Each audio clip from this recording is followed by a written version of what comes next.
Perkenalkan, nama saya Safadana Azura dari NPM 240-320-10217 yang akan menyampaikan materi tentang kesalahan-kesalahan berbahasa Indonesia yang kerap terjadi dalam kehidupan sehari-hari, baik dalam tulisan maupun lisan.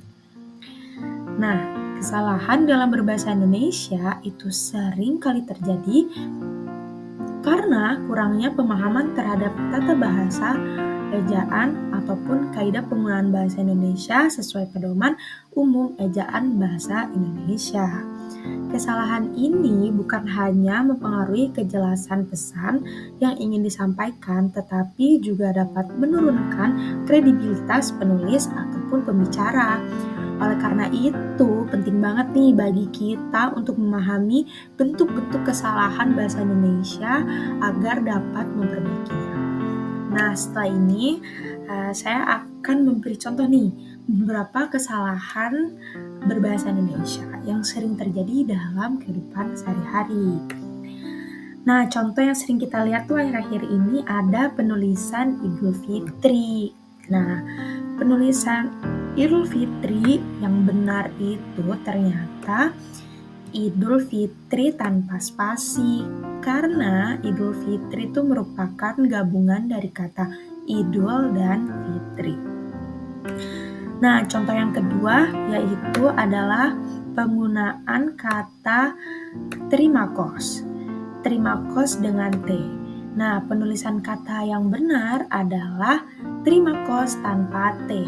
Karena kos sendiri itu adalah singkatan dari indekos yang merupakan bentuk baku dalam bahasa Indonesia.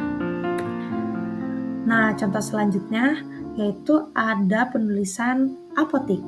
Ternyata selama ini yang kita tahu, apotik dengan I itu adalah penggunaan bahasa Indonesia yang salah. Dan yang benar adalah apotek.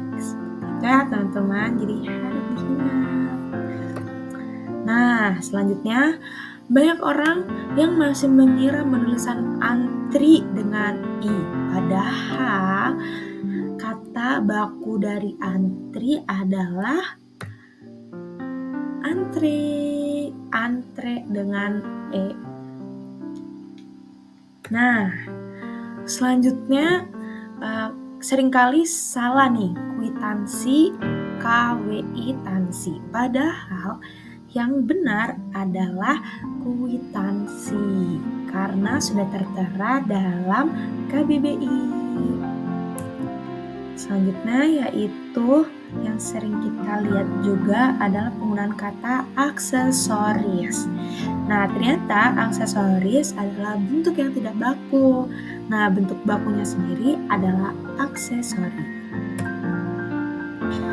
Nah, selanjutnya kita tuh sering nih melihat kata-kata ini ditulis dengan kata ambulans dengan bahasa Inggris. Nah, ternyata bentuk bakunya dari ambulans sendiri adalah ambulans dengan S. Oke. Nah, selanjutnya yaitu kesalahan penggunaan tanda baca yang terjadi pada berita dan jurnal yang tertulis dalam slide ini. Jadi, di sini akan ada penjelasan mengenai perbedaan tanda hubung dan tanda pisah. Nah, tanda hubung itu digunakan untuk menghubungkan bagian-bagian kata seperti anak-anak ataupun kacang-kacangan.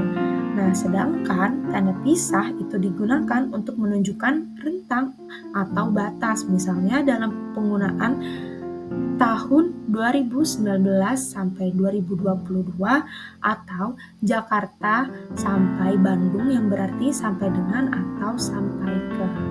Jadi penulisan ini itu salah ya teman-teman, karena ini tuh harusnya kita pakai menggunakan tanda pisah bukan tanda hubung. Oke. Sekian presentasi dari saya, semoga materi ini bermanfaat dan bisa membantu kita semua untuk lebih cermat dalam menggunakan bahasa Indonesia secara baik dan benar. Terima kasih dari saya, terima kasih.